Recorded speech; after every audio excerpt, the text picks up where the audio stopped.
97.3 ESPN presents The Sports Bash with Mike Gill. It's time for Football at 4.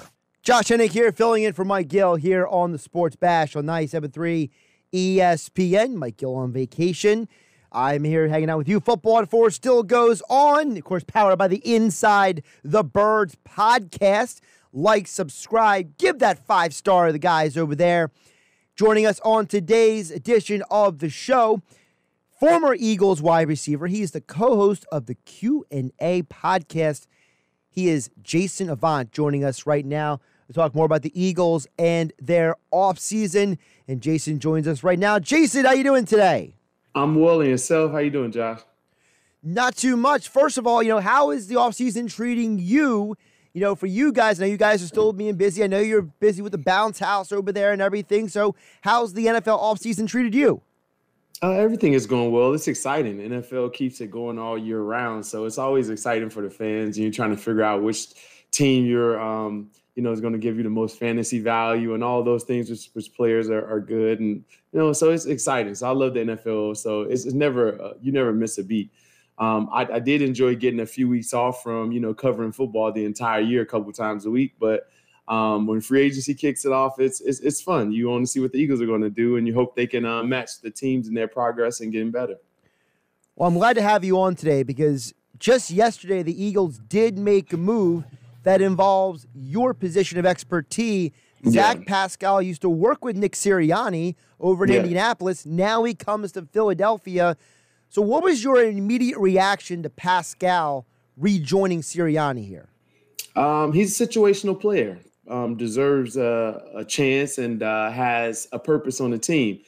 One thing that the Eagles don't have is a grunt receiver, a dirty work guy. They don't. And that guy is J.J. Arcega-Whiteside, but he doesn't give you much value when it comes to route running and catching the football and things of that nature because they don't trust him in that aspect, but they just trust him to go in and block. So the Eagles like to play a horizontal game when it comes to Jalen Reagor, Devontae Smith, and Quez Watkins when it comes to on the perimeter extensions of the run game type plays where they throw quick screens and things of that nature.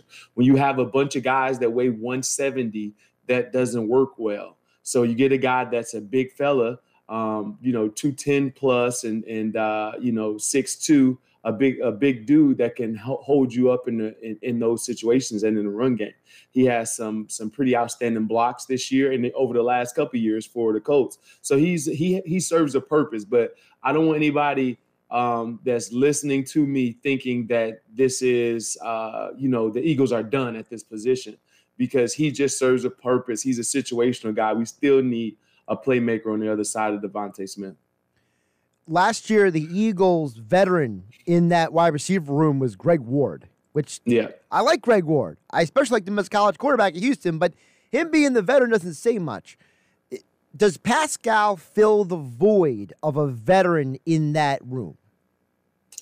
No, because when you have – he's still a young player, a lot of undrafted experience. He's an undrafted player, so he's not going to garner and Greg Ward was too, but Greg has played a long time in this city and has gone through some playoffs and different things of that nature with this team.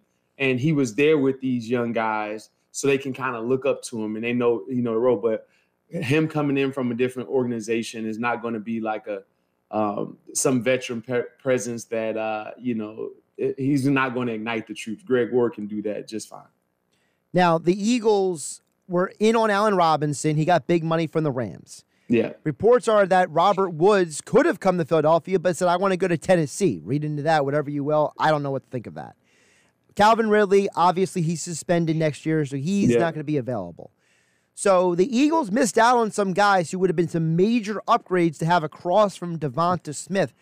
Where should they go now? What do they do now that they could have had some other guys? It just didn't work out. You got 3 picks, right? So you got 3 picks and you have a plethora of talent at receiver in this upcoming draft. You're not going to be able to get the top echelon guys like Garrett Wilson or, Chris Olave, because those guys are probably gone. Drake London, those guys. But you may get Jameis Williams that got hurt at Alabama you may get an opportunity to get a player like that with one of those 3 picks. And I think that's the way that you should go if you're the Eagles. But I'm going to tell you something else, Josh, that's even more perplexing. It's not perplexing, but it's scary for a fan, is that when you're talking about free agency, there's no ties to no other team. So it's on the players. It's the player's choice, the player's volition in order to, for them to make that decision. And it's in their case, they're going to leave with the best looking girl that's available from the player's position. Right. And what the Eagles are is not the best looking girl. We've gained a few pounds and we're not looking at that intriguing to free agents this time around. And that's what we need to be focusing on as well, is that a lot of these quarterbacks, Deshaun Watson, Russell Wilson, a lot of these guys did not want to come here. The Eagles had just as much as everyone else. They didn't want to come here because the roster isn't the best. The general manager, and not general manager, but the front office hadn't done the best drafting. And we haven't done well for ourselves over the last couple of years, and it's hurting us in free agency. Former Eagles wide receiver Jason Avant joining us here on Football at 4, powered by the Inside the Birds podcast and InsideTheBirds.com. Jason, that's an amazing point you brought up, because Jeff Mosher was saying something very similar yesterday. You played under Andy Reid. During the Andy Reid era, dudes wanted to come here. This was a destination to come to.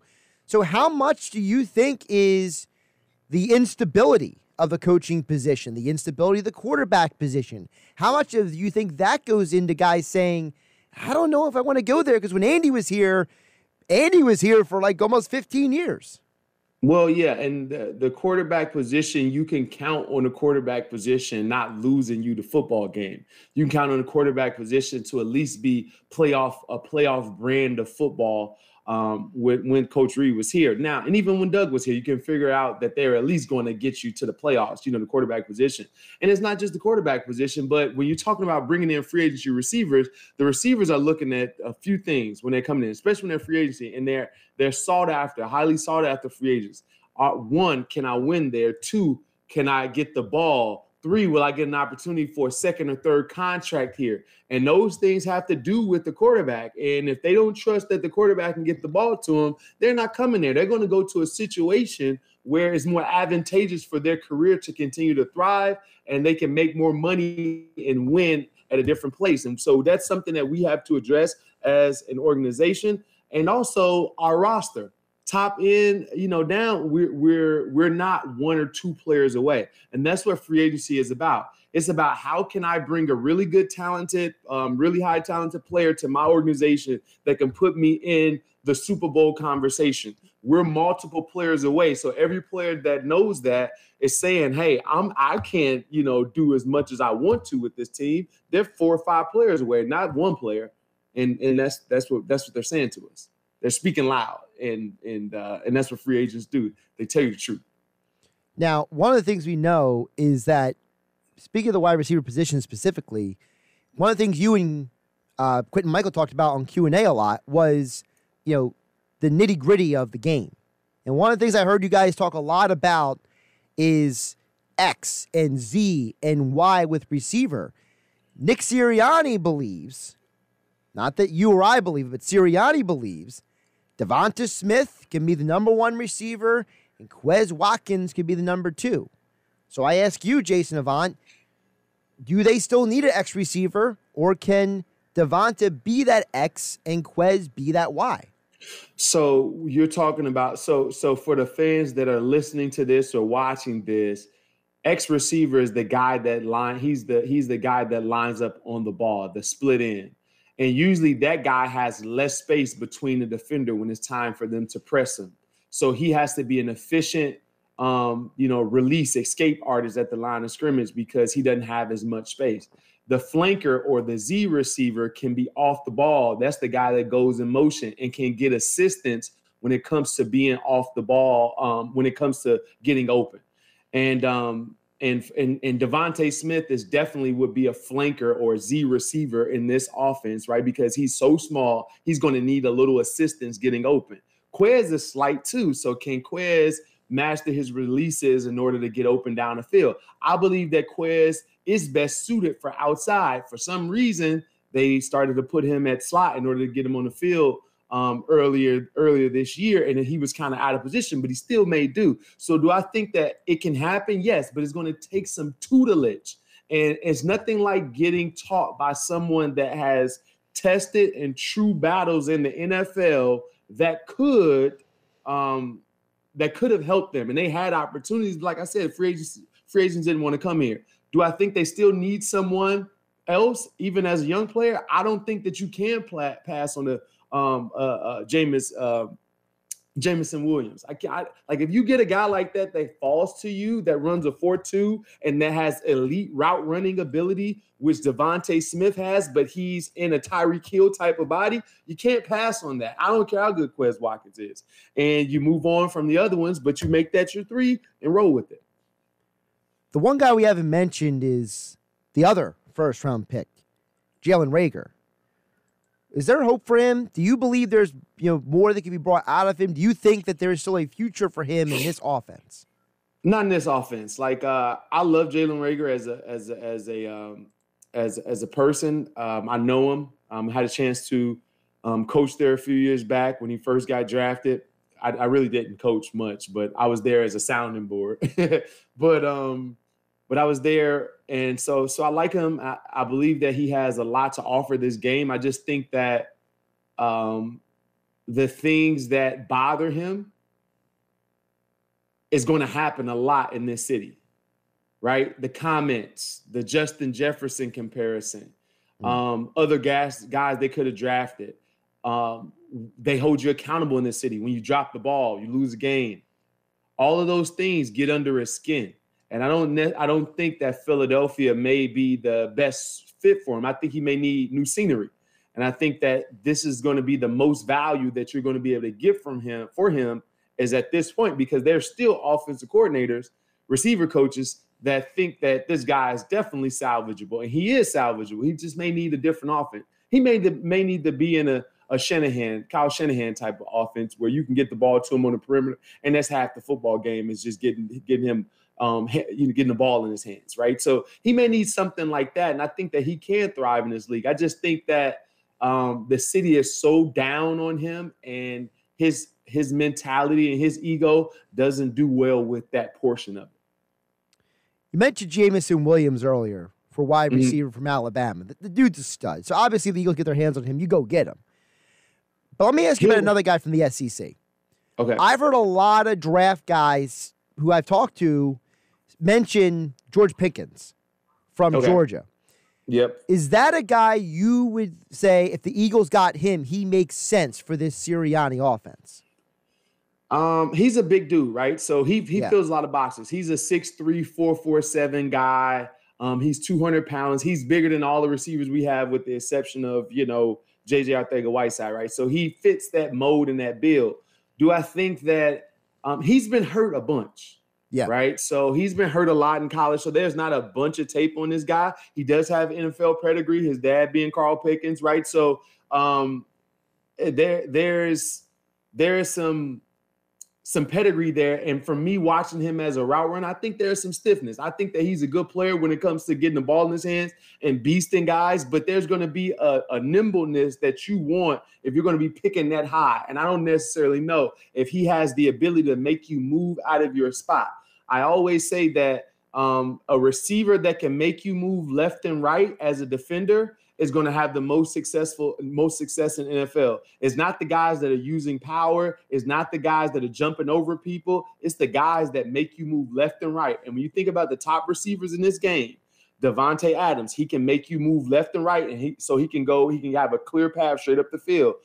Keenan Allen, Calvin Ridley. When you think about all of these guys, a lot of these top upper echelon guys, when it comes to route running, they make you move left and right, and he doesn't have that ability.